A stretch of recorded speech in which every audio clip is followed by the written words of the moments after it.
Hello guys, എല്ലാവർക്കും സാന്ത്വനം രണ്ടാം ഭാഗം പുത്തൻ പ്രൊമോ വിശേഷങ്ങളിലേക്ക് സ്വാഗതം. അങ്ങനെ ഇന്നത്തെ പ്രൊമോയില് നമ്മുടെ ഗോമതിക്കും മീനാക്ഷിക്കും മിത്രയ്ക്കുമെതിരെ നമ്മുടെ ശ്രീദേവി കുറച്ചൊക്കെ ഇങ്ങനെ ആഞ്ഞടിക്കുന്ന ഒരു നിമിഷങ്ങൾ തന്നെയാണ്. മീനാക്ഷിയെ ഭയങ്കരമായിട്ട് ടൂതുന്നുണ്ട്. എങ്കിലും അച്ഛന്റെ പിറന്നാളിന് വരാതെ മീനുവിന്റെ വീട്ടിൽ പോയത് ശരിയായില്ല എന്നൊക്കെ പറഞ്ഞ് ഭയങ്കര കുത്തിത്തിരിപ്പ് ഉണ്ടാക്കുകയാണ്. അപ്പൊ നമ്മുടെ ഗോമതിക്കും മിത്രയ്ക്കാണെങ്കിൽ നമ്മുടെ ശ്രീദേവിയുടെ വർത്താനം കേട്ടിട്ട് ഇങ്ങനെ ചൊറിഞ്ഞു കയറുക.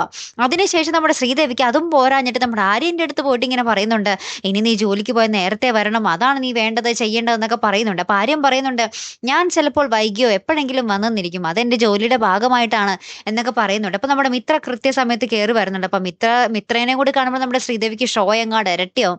നീ ഇവക്കടെ കഴുത്തിൽ താലി കെട്ടിയിട്ടുള്ളതല്ല, ആ താലിയോട് ഇച്ചിരിയെങ്കിലും ആത്മാർത്ഥതയുണ്ടെങ്കിൽ നീ ഇനി നേരത്തും കാലത്തൊക്കെ വരണം എന്നൊക്കെ പറയുക കേട്ടോ. അതിനുശേഷം നമ്മുടെ മിത്രയ്ക്ക് എന്തോ സങ്കടമായിട്ട് ഇങ്ങനെ മിത്ര കരയുമ്പോൾ ആര്യൻ ഇങ്ങനെ കണ്ണൊക്കെ ഇങ്ങനെ തുടച്ചു കൊടുക്കുന്ന ഒരു നിമിഷങ്ങൾ തന്നെയാട്ടോ കൂട്ടുകാരെ ഏറ്റവും ഒടുവിൽ നമുക്ക് കാണുവാൻ സാധിക്കുന്നത്. അപ്പൊ എന്തായാലും കാത്തിരുന്ന് തന്നെ കാണാം അല്ലേ. അപ്പൊ അടുത്തൊരു വീഡിയോ വരുന്നത് വരയ്ക്കും ഗുഡ് ബൈ.